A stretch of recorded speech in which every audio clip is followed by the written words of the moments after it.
All right. Well, as we continue on with the mission of God for the family, we see that, or we have been working through um, the section about uh, the overall story that the family fits into, the theological, uh, the theological story, the historical story, God's acts within history, and how it is that the um, the the mission that God gives to Adam and Eve and gives to each of our families, how that fits into this bigger, broader story. Well, I want to uh, look at the parable of the prodigal son to talk about the family and how it fits in a little bit as well. I was talking with a friend at church, and he was telling me about the way uh, the fiddler on the roof it meant something different to him now that as a parent versus it did when he was younger, and which character struck him, and which speech and which song struck him, and I had been thinking about that, and the way that different stories hit in different ways at different times in our life, and how we are constantly changing. And so you come back to the same story and you're not the same person you were, and different things stand out. And the parable of the prodigal son is one of those stories for me. It's got it's got a I've got a personal history with it. I had a prodigal period of my life, between my baptism or shortly after my baptism. It was a new Christian, and uh, didn't walk away in a way that I would have said that I had walked away, but I had stopped going to church and regularly, and wasn't living the life that I was called to live by God, and knew it, but it was sort of ignoring my conscience. Well, and then so it was important to me as I was coming back to the Lord to think through the father's response to the prodigal son, right? That the father throws his arms open wide, and uh, that the two sons um, both get the same response of the father, but you have this son that says, I've been wasting my energy, I've been wasting resources, I've been uh, living like a heathen, out feeding pigs. Uh, and the father says, bring the best robe, put it on him, put a ring on his hand, shoes on his feet, bring a fatted calf. Let's eat, let's have a party. My son was dead and is alive again. He was lost and is found. And that was my experience of God when I returned from my prodigality at the time. That there wasn't that it didn't. I never had that dragging guilt. The guilt would come and go at times, but never that dragging guilt. That I knew because of passages like this. I knew that coming back to the Lord, that He was going to throw open His arms. That He did throw open His arms. Well, but then when after I had gotten married and lived a bit, and had a couple of kids, was at was going to seminary, was trying to discern if I was called into the ministry or not. I really wasn't sure. It wasn't my it, I had some people coming and telling me, hey, I think you're called into the ministry. But I didn't have a strong personal conviction that I was called into the ministry. I wasn't sure if it was the right thing to do or not. I um, had a lot of doubts about um, uh, my own fittingness for the position, and uh, but I was, you know, not just doing what I was told in the sense that my elders had just said, no, you have to do this. But I had had a couple of different elders in my life, elders of churches that I went to and pastors that had said, we think you should at least at least go take some classes, try preaching, some things like that. Well, um, my my own dad, who obviously knew me better than anyone, when I had said I think I might be called into the ministry, I'm thinking about going to seminary. His response was, every young Christian thinks that. Every young guy thinks that. And it's just never true, right? I know it feels that way, but that's just because you've experienced the grace of God and you want other people to, but it's not real. Don't trick yourself. And I was like, oh, okay. But I had already started, so I was going to kind of finish out the year, and was, as I thought it through, thought, well, I'll finish out the year and see how it goes. And then I got an opportunity to preach close to home. So I wasn't living near home at the time, and my wife and kids and I, we drove back up towards Spokane and was preaching. And my dad came to see me preach, and he saw me preach this particular passage, saw me preach the prodigal son, and I was, he was standing with me, and some people came up and said, "Oh, that thanks so much for coming and preaching. That was really good."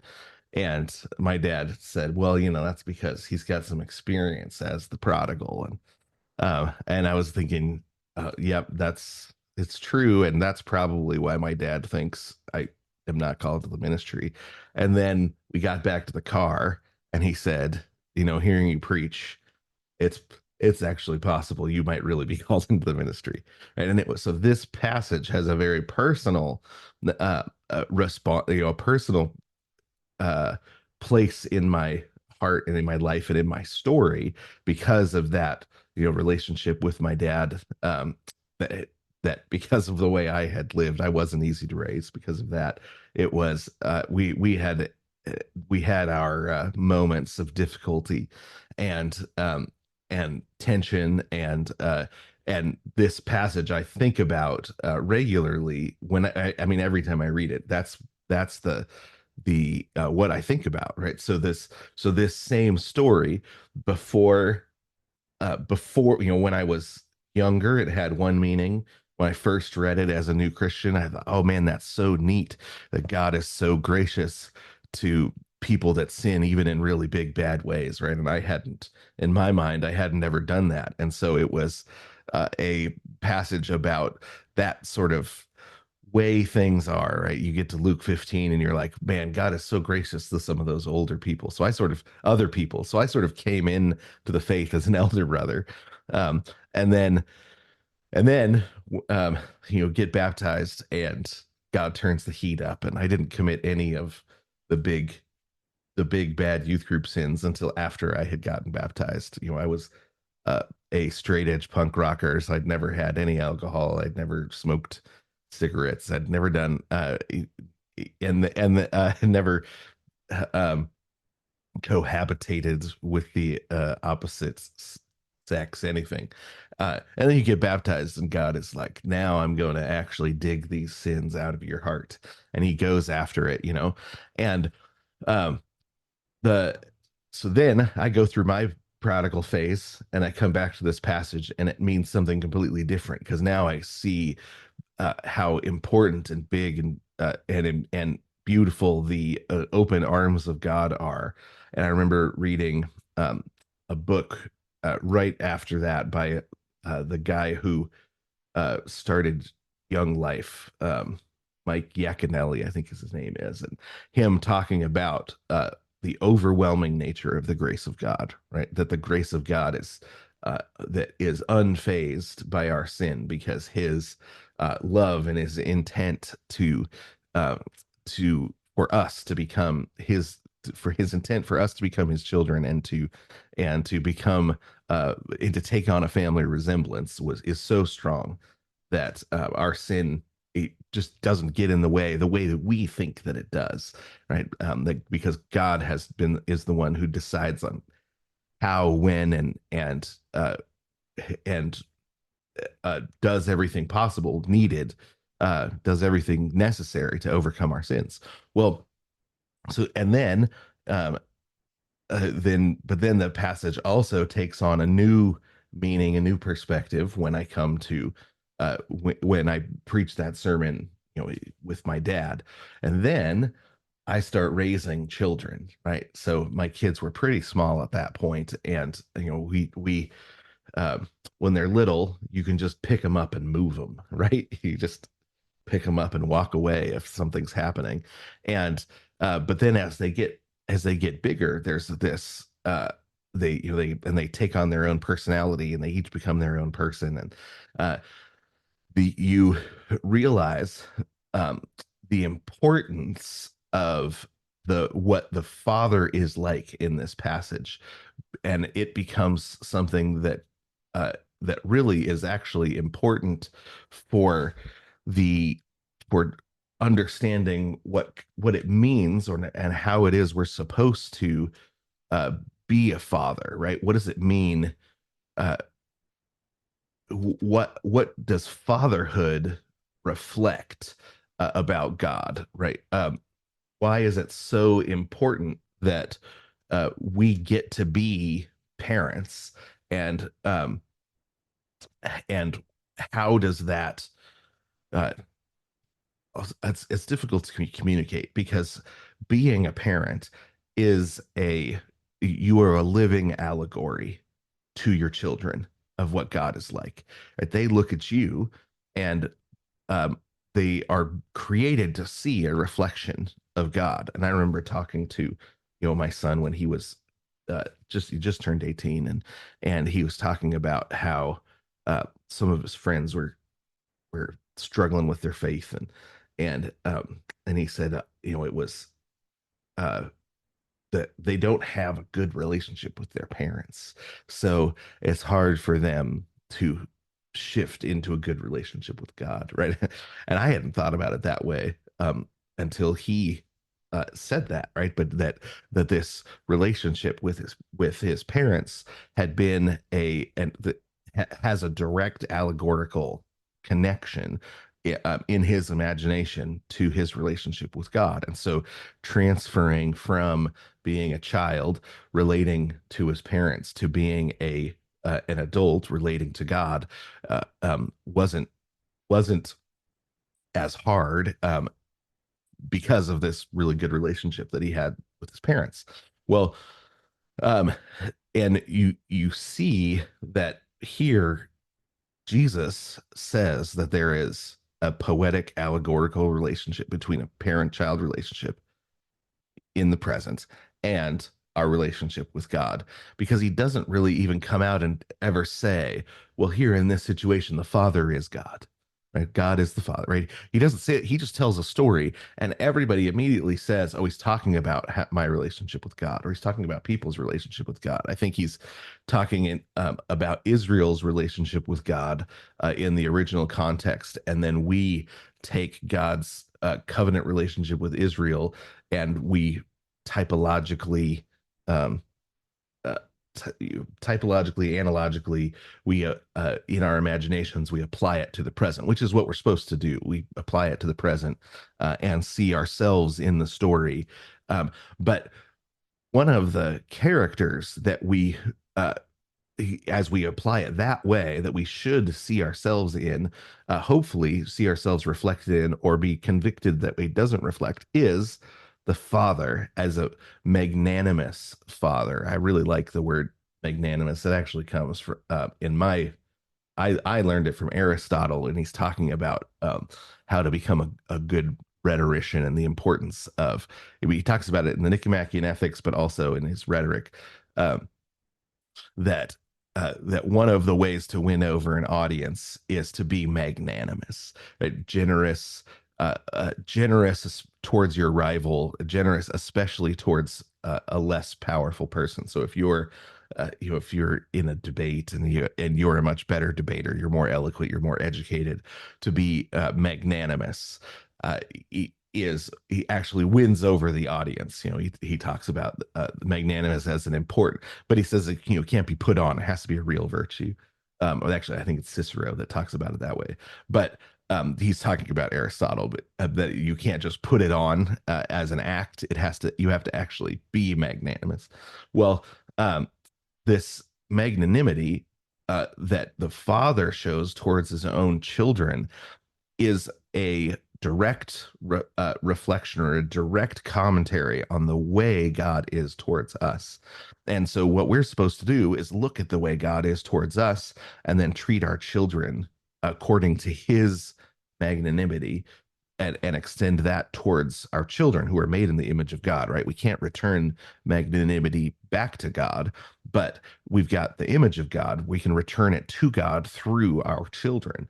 Because if we just look at our kids, we're never going to respond that way because our kids um, aren't aren't deserving of magnanimity, right? They come pretty selfish. They come pretty self-centered, self-focused. Um, they don't come with a big broad understanding of everything where we can reason with them. And I remember the number of times my wife would say to me, "You're 2 years old, you can't reason with them." You'd be like, "Oh yeah, you're right. Why am I trying to reason with them? I just need to pick them up and carry them to where they're supposed to be. I don't need to talk them into it." Right, but that's my that was my constant temptation, was to try to reason with my 2 year old. And thankfully I had a wife that they would see it, be like, "What are you doing?" Right. But the when you have these little kids that don't deserve, uh, they can't earn from you a magnanimous attitude. You have to give it to them as a gift. You have to be magnanimous in response to the way God has been with us, both in their sin, and just in the way that you live together.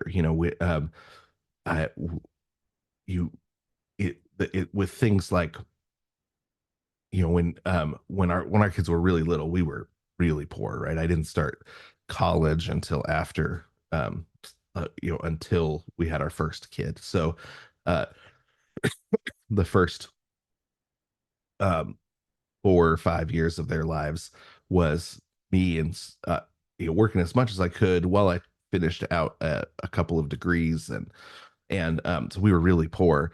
So when I had a 4, 3, 2 year old, we would walk over to this store called the White Elephant because every Saturday morning, um, because they had uh, an elephant, a little elephant machine, like you see at the out in front of a grocery store, it just moves back and forth. We would just walk over to it because it was a dime. And that was, and often there would be some dimes just sitting there. And that was all we could afford to do for fun. But we were gonna still have an adventure on Saturday, right? And because of the adventures that God had already taken my wife and I through at that point in our life were such that we knew we served an adventurous God, and so we were going to teach our kids that, but with regular adventures, that's what you want your life to be. You want an adventurous life, right? They don't, and you don't wait around for them to earn it. You want to be the one coming up with the ideas. You don't want them always dragging you to do things, but saying, "Hey, here's what we're going to do today. Here's the idea," right? You want to set that magnanimous expectation, so that when they sin, you're who they come to, right? When they sin, and you are the one that uh, convicts them, and you're the one that gets to be, when they're little, you get to be the one that spanks them and then walks them through forgiveness, that you teach them what it looks like to be forgiving by being forgiving, right? Forgiveness, when you say "I forgive you," part of what's involved is a promise to not bring it up again. So you show them that's what God is like. He doesn't bring it up again because you don't treat them according to their sin anymore. Once you say "I forgive you," you walk away from it and you don't think about it anymore. You don't treat them according to it anymore.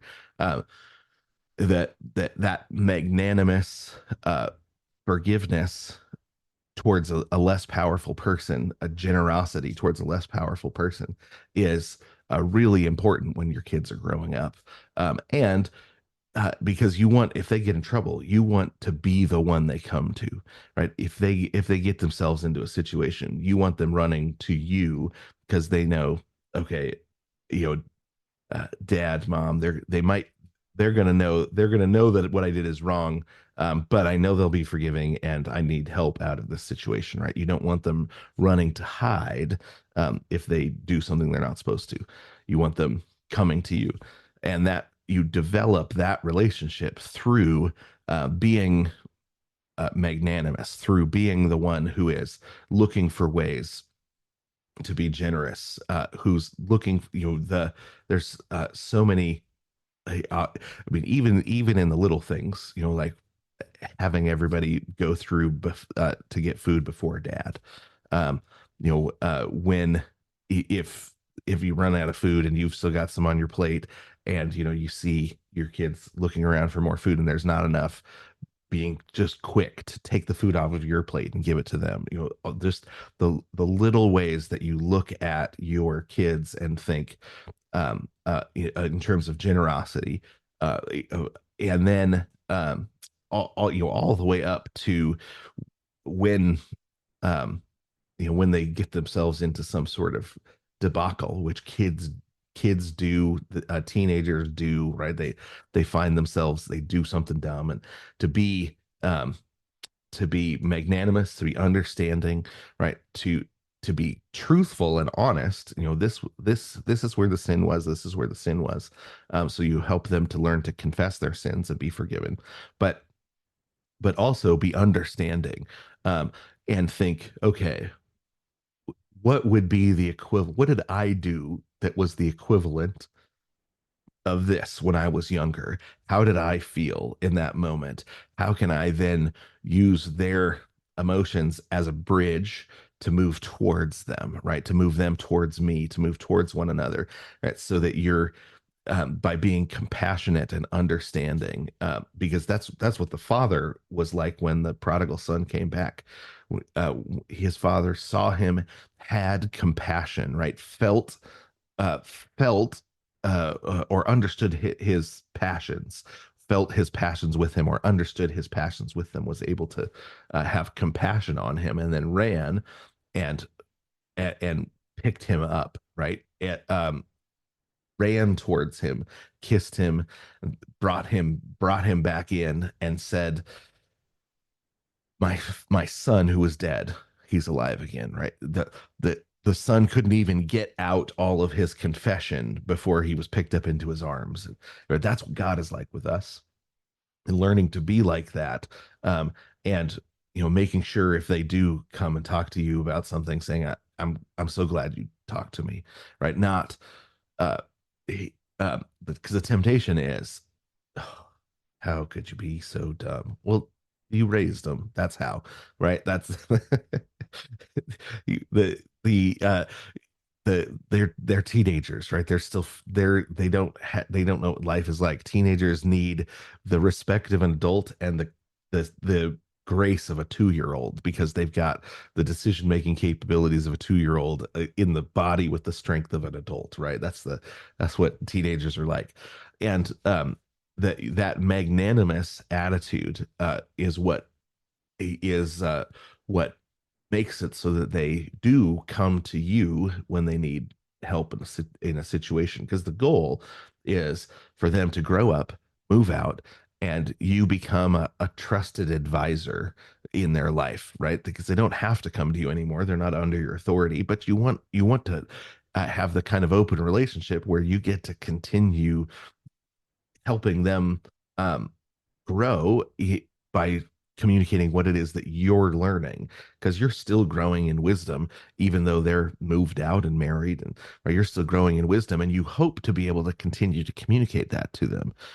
But that comes from having a forgiving, magnanimous, open armed relationship with them, so that when they think that they want to know your opinion and know your advice, and that's the long term goal, is that as they're serving the Lord, that they still have uh, a gray haired advisors in their life, you and hopefully some other people in their church. in the church, and um, because and you want them still open to people older than them because they've had a good experience with people older than them being forgiving and compassionate um, and helpful, having good advice. So that is the way that I like to, or I think of this parable now, instead of as the prodigal son, as the parable of the magnanimous father. Right? That, in my mind, it's changed into that kind, or that it's changed that much throughout my life that I actually think of it as in a different way or with a different name now, because that it's been such an important parable to me in my life. So, all right, well, there we are, the parable of the magnanimous father.